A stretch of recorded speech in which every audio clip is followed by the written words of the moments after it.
You know there's only one God like me. We have the final revelation. It's only right. Okay, here's the thing. You believe Muhammad is the final prophet of the Lord. Same God of Abraham, right? Of course. That's why it should be easy for you to understand and accept him. I really would accept Muhammad, bro. I promise. If he lined up with the previous prophets and teachings. Muhammad does not teach the same thing he claims to stem from. Bro, that's not true. He mentioned Jesus and God's words. Come on, man. The Quran is supposed to be an extension of the Bible, a final confirmation of what you have with you, which is the Torah and the Gospels. You can't have a branch without the tree. If the branches don't line up with the roots, it's not a part of the same tree. That's a red flag, bro. The Quran is supposed to be an extension of the Bible, a final confirmation of what you have with you, which is the Torah and the Gospels.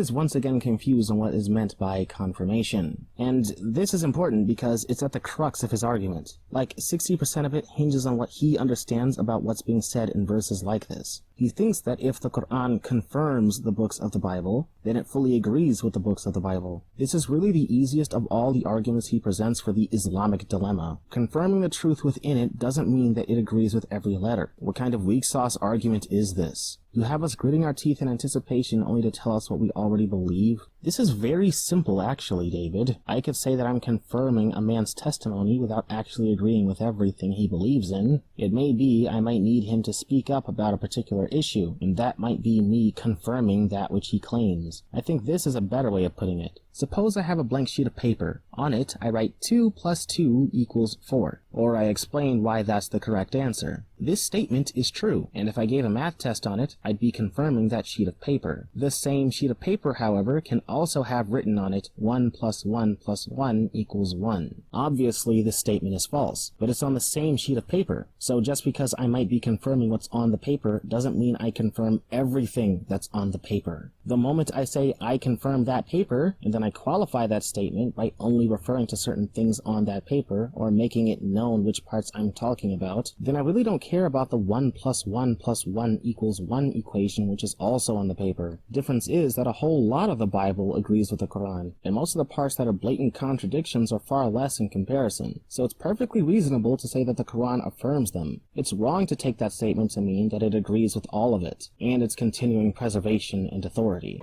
You have to ask yourself, what's so special about Jesus? Why is Jesus your Messiah in the Quran?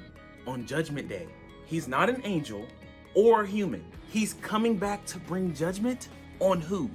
Humanity. That's a God, bro.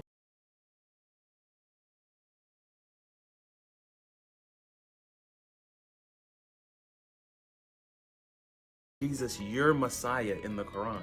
On Judgment Day, he's not an angel or human.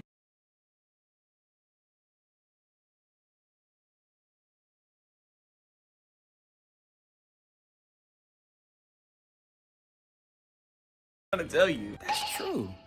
Jesus didn't have an earthly father. He was part of Allah's spirit. So he can't really be a true human or angel.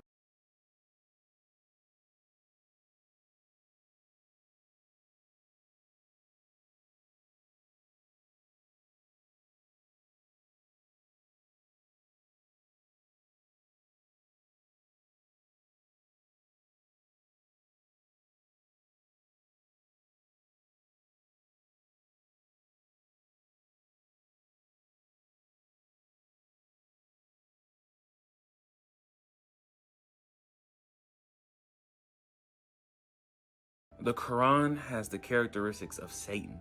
It wants to be like God, but apart from him. And you believe in bowing down and kissing the black stone. How is that not pagan tradition, bro? That's no different than the people in the Old Testament worshiping and bowing down to the golden calf.